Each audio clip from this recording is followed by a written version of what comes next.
नमस्कार साथियों आपने एक कहावत सुनी होगी, जरूर सुनी होगी। कहावत इस तरीके से, मकान बन नहीं पाया और किराएदार पहले ही आ गए।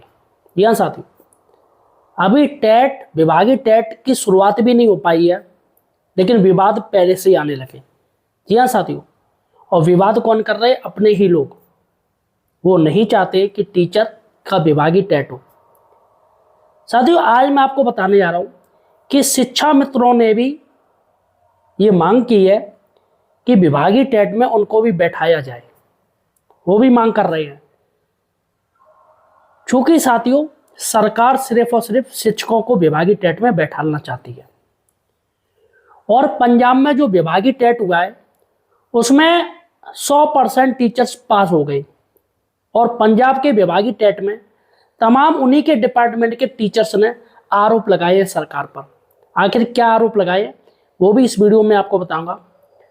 तो साथियों, यहाँ पर मेरी जो बात है वो बिल्कुल सही हुई। कौन सा मुहावरा जो मैंने दिया था कि सिर मुड़ाते ही ओले पड़ने शुरू हो गए, मकान बन नहीं पाया और किराएदार पहले आ गए।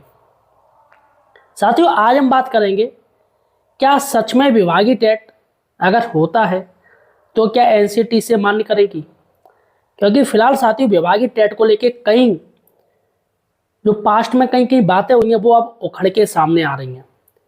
कोई हवाला दे रहा हाईकोर्ट का कि हाईकोर्ट ने इस विभागीय टेट को मानने से इनकार कर दिया था। और शिक्षा मित्र भी अब कहने लगे हैं कि हमें भी इस विभागीय टेट में बैठाइएगा वरना कोर्ट का द्वार तैयार है। तो क्या साथियों अब ये टेट एक बम बनकर आ गया है? क्या विभागीय टेट सच में हो पाएगा या नहीं हो पाएगा? वो भी तब जब सरकार सिर्फ अभी सूचनाएं मांगी है। सरकार ने अभी कुछ किया ही नहीं है, सिर्फ सूचनाएं मांगी है टीचर्स की, कितने टीचर टेट पास है और कितने टीचर टेट पास नहीं है, सिर्फ इसकी सूचना मांगी है। लेकिन साथियों बम अभी से फूट गया। तो साथियों आज मैं सारी बातों का आपको विश्लेषण बताने जा रहा हूँ। अतः साथियों सही और सटीक जानकारी के लिए आप हमारे चैनल द एम्प्लॉयड हेल्पर को सब्सक्राइब जरूर कीजिए, हमें सपोर्ट कीजिएगा साथियों। जी हाँ साथियों, और वीडियो को हाइप कीजिएगा, इसे ज़्यादा से ज़्यादा स्टार दीजिएगा ताकि ये अन्य लोगों तक पहुँचे और सच्चाई सबको पता चल सके। सबसे बड़ी हम चर्चा यही करेंगे क्या विभागीय टेट एनसीटी मान्य करेगी या नहीं करेगी। अगर सरकार करवाती है तो चलेगा साथियों। देखिएगा यहाँ पर हेडलाइंस है कुछ, मैं आपको हेडलाइंस बताऊंगा। 3 हेडलाइंस है बड़ी। पहली, शिक्षा मित्रों ने की विभागीय टेट में शामिल करने की मांग। दूसरी, हाईकोर्ट में जाने को तैयार शिक्षा मिशन। और तीसरी, यूपी टेट पर आरटीआई बम फूटा, विभागीय टेट पर कानूनी पेच। तो एक आरटीआई भी मांगी गई है विभागीय टेट को लेके, और उसका क्या जवाब आया है आरटीआई का वो भी मैं आपको बताने जा रहा हूँ। अतः साथियों वीडियो पूरा देखिएगा और हमें सपोर्ट जरूर कीजिएगा, चैनल को सब्सक्राइब कीजिएगा। चलेगा साथियों, सबसे बड़ी बात है, पहली बड़ी बात, शिक्षा मित्रों ने की विभागीय टेट में शामिल करने की मांग। जी हाँ साथियों, यहाँ पर केवल शिक्षकों के लिए विभागीय टेट एक बड़ी चुनौती है सरकार के सामने।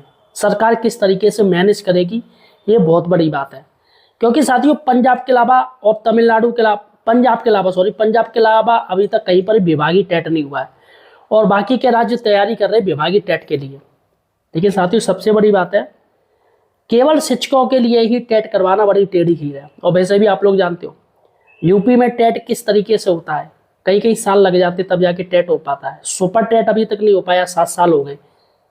अब ऐसे में साथियों टेट 2025 का भी नहीं टेट हो पाया था। अब ऐसे में विभागीय टेट साल में कितने होंगे, सबसे बड़ी बात है। क्योंकि टीचर्स को ज़्यादा से ज़्यादा विभागीय टेट की ज़रूरत है, और सुप्रीम कोर्ट का आदेश है कि आप डिपार्टमेंटल टेट करवा सकते हैं। और सुप्रीम कोर्ट ने तो ये भी कहा है कि साल में 2 बार टेट होने चाहिए। तो कई राज्य सरकारें ये सोच के चल रही हैं कि अब साल में 2 बार टेट करवाएंगे, लेकिन ये नहीं बोलिए कि वो कॉमन टेट होगा या विभागीय टेट होगा। क्या 31 अगस्त 2028 तक सरकार 2 या 3 विभागीय टेट करवा सकती है या नहीं करवा सकती, इस पर भी चर्चा करेंगे। लेकिन देखिए दोस्तों, यहाँ पर यह बात कन्फर्म है कि विभागीय टेट करवाना आसान नहीं है, काफ़ी टेढ़ी खीर है। इसलिए सरकार पहले एक टेट ही करवा ले, ये बहुत बड़ी बात है। और विभागीय टेट कैसा होगा पेपर, ये भी बहुत बड़ी बात है कि पेपर कैसा आएगा, किस पैटर्न पे आएगा। पंजाब की बात करें, पंजाब सरकार ने विभागीय टेट 2 महीने में 2 करवा दिए, पंजाब टेट 1 और पंजाब टेट 2। जिस पर साथियों उस पर उंगली उठना शुरू हो गई है। कई लोगों ने हाईकोर्ट में याचिका डाल दी है कि आखिर कैसे 100% टीचर पास हो सकते हैं। कोई भी चीज़ 100% नहीं होती है, तो ऐसे में टीचर्स कैसे 100% पास हो गए और कोई भी फेल भी नहीं हुआ। विभागीय टेट बंद कमरे के अंदर हुआ, जिसमें यह दावा किया गया कि टीचर्स को नकल कराई गई।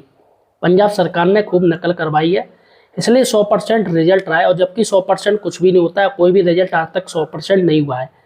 तो ऐसे में साथियों विभागीय टेट को लेके पंजाब सरकार के विरोध में ही सुर उठने लगे और उनके ही टीचर उठा रहे हैं। अभी साथी हालिया में एक हाईकोर्ट में याचिका डाली गई, जिसमें जो विभागीय टेट टीचर्स पास थे, 2500 टीचर्स थे, हाईकोर्ट ने उनके प्रमोशन पर रोक लगा दी है। जी हाँ साथियों, तो विभागीय टेट साथियों अगर पंजाब जैसा होता है तो निश्चित ही साथियों उस पर उंगली उठेंगी, और एनसीटी की गाइडलाइन के अनुसार विभागीय टेट होगा तो साथियों कोई उंगली नहीं उठेगी। अब ये देखना होगा कि उत्तर प्रदेश सरकार, मध्य प्रदेश सरकार, हरियाणा सरकार, अन्य सरकारें इस विभागीय टेट को किस तरीके से करवाती हैं। अपना फायदा वो देख के चलेंगी तो निश्चित ही साथियों शिक्षक साथियों को हानि होगी, नुकसान होगा। और लेकिन अगर शिक्षकों के फायदे की बात करेंगे तो निश्चित ही साथियों सरकार सही तरीके से विभागीय टेट करवाएगी। चलेगा साथियों, सबसे पहले हम चलते हैं शिक्षा मित्रों ने की विभागीय टेट में शामिल करने की मांग। देखिएगा एक न्यूज आई है हमारे पास,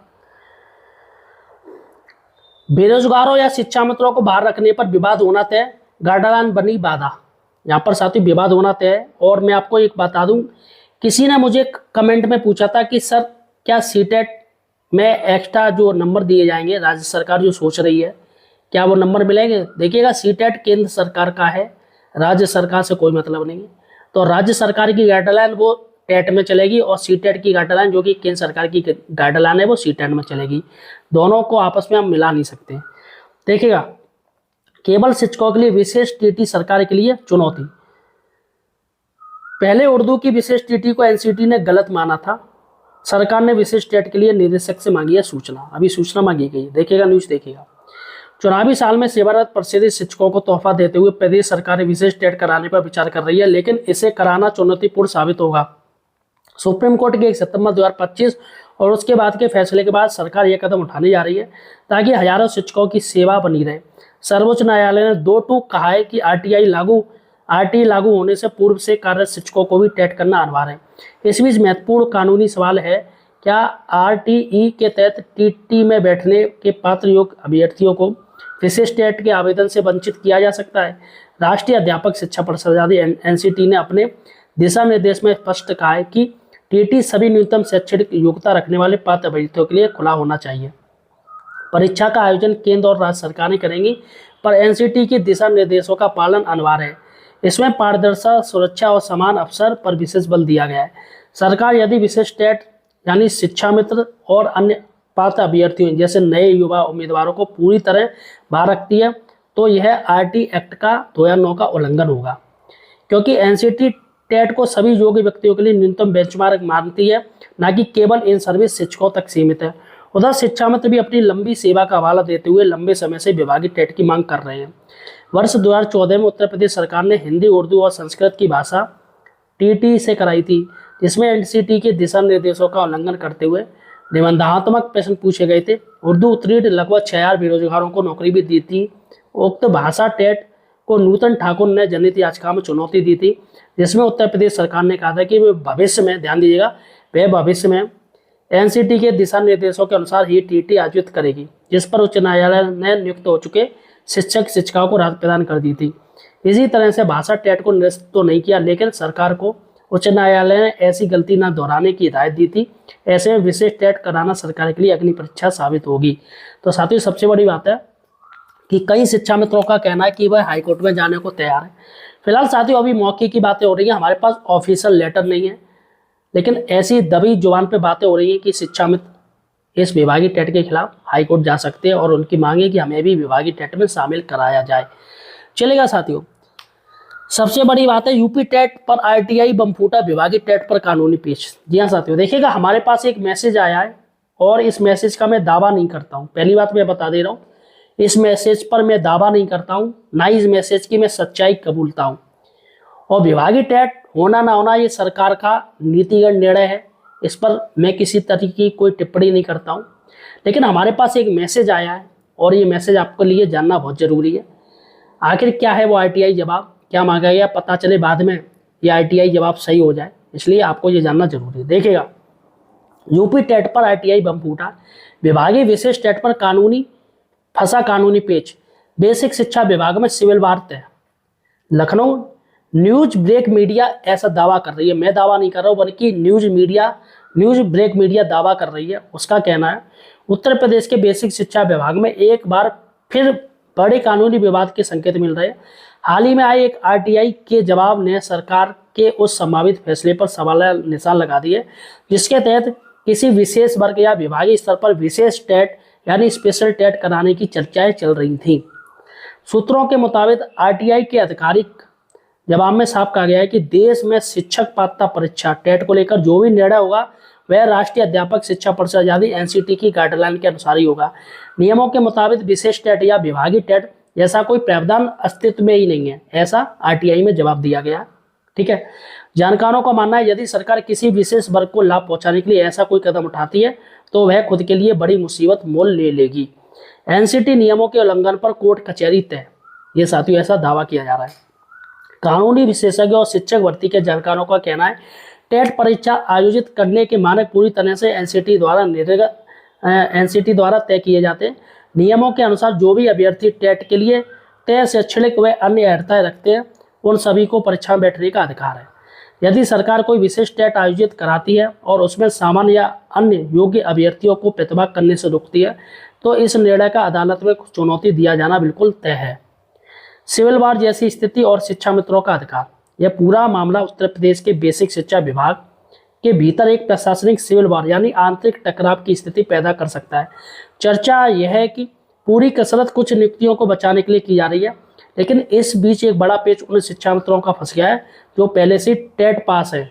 यह साथियों अधिकारियों का सृजन, भले ही सुप्रीम कोर्ट के ऐतिहासिक आदेश का शिक्षा मित्र नियमित शिक्षक श्रेणी में नहीं आते, लेकिन सरकार आज भी उन्हें छात्र शिक्षक अनुपात यानी पीटीआर में गिनती है, यानी उनसे कार्य पूरी तरह से शिक्षक वाला ही लिया जाता है। ऐसे में जो शिक्षा मित्र टेट पास है उनका कानूनी अधिकार पहले से जनरेट हो चुका है। भविष्य की पीढ़ी का सवाल, नई शिक्षक भर्ती की राह देख रहे लाखों बेरोजगार अभ्यर्थी भी इस विशेष टेट से खुद को वंचित रखने के खिलाफ है। गाइडलाइंस के विपरीत जाकर नई पीढ़ी को परीक्षा से बाहर रखना नामुमकिन होगा। नूतन ठाकुर बनाम सरकार और उमा देवी केस बनेगा आधार।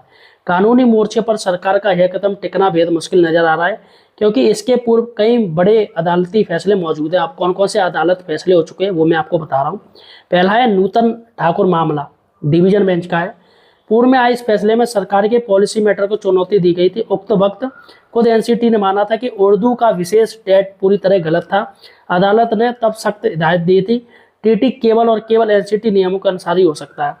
उसके बाद है रहबर ए तालीम का हवाला यानी आरईटी, ये जम्मू कश्मीर के जो टीचर्स हैं उनका मामला है। रहबर ए तालीम योजना से जुड़े न्यायिक सिद्धांतों का हवाला देते हुए विशेषज्ञों का मानना है कि नियमों के विपरीत जाकर किसी वर्ग को उनके अधिकारों से वंचित नहीं किया जा सकता है। इस मामले में यह स्पष्ट होता है कि नीतिगत बदलावों में कानूनी मानकों और समानता के अधिकार का कड़ाई से पालन होना अनिवार्य है। उसके बाद दोस्तों उमा देवी बनाम कर्नाटक राज्य, उमा देवी का भी केस है, आप इसको जानिएगा। और उर्दू वाला मैं आपको बता दूं साथियों, उसमें क्या हुआ था कि एनसीटी मल्टीपल क्वेश्चन देती है, एक सवाल के 4 उत्तर होते हैं, और जबकि उन्होंने क्या किया कि उस समय समाजवादी पार्टी की सरकार थी, उन्होंने मल्टीपल क्वेश्चन ना देके लिखित में दे दिया जो कि एनसीटी के आदेश के खिलाफ थे। तो फिलहाल राज्य सरकार ने तब गलती मानी और कहा आगे से आइंदा से ऐसे लिखित प्रश्न नहीं दिए जाएंगे, मल्टीपल चॉइस से दिए जाएंगे। सिर्फ ये गलती थी और कोई गलती नहीं थी। अब उमा देवी बनाम कर्नाटक राज्य क्या है यदि सरकार शिक्षा मित्रों के लिए ऐसा कोई रास्ता निकालती है तो जो शिक्षा मित्र पहले से टेट पास है या भविष्य में इस परीक्षा को पास कर लेंगे वे सीधे सुप्रीम कोर्ट के उमा देवी केस का हवाला देकर नियमितीकरण की मांग ठोक देंगे। स्वागत योग ये जो कदम है सरकार का स्वागत योग है, पर नियमों की कसौटी पर कमजोर है। प्रशासनिक दृष्टिकोण से भले ही कुछ वर्गों को राहत देने के लिए स्वागत योग कदम महसूस हो, लेकिन पूरी तरह स्थापित नियमों के खिलाफ होने के कारण इसकी राह बेहद पथरीली है। यदि कोई भी पक्ष इस शासनादेश जियो को लेकर डबल बेंच के पुराने फैसले के साथ माननीय सर्वोच्च न्यायालय पहुंच जाता है तो सरकार की पूरी रणनीति की पोल पट्टी खुल सकती है कि किसी विशेष वर्ग को अनुचित लाभ देने के नियमों को ताक में रखा गया है। तो यहाँ पर साथियों ये वो मैसेज था जो कि मेरे पास आया था। फिलहाल साथियों मैंने आपको बता दिया, फिलहाल यहाँ पर विभागीय टेट पर अगर देखी जाए तो कोई भी आँच नहीं है। सरकार चाहे तो विभागीय टेट करवा सकती है, क्योंकि खुद सुप्रीम कोर्ट ने बोला है कि इन सर्विस टीचर्स के लिए अलग से टेट होना चाहिए। तो अलग से टेट कौन सा होगा? अलग से टेट यही विभागीय टेट माना जाएगा, स्पेशल टेट माना जाएगा। फिलहाल साथियों आपका क्या कहना है मुझे कमेंट सेक्शन में बताइएगा। धन्यवाद।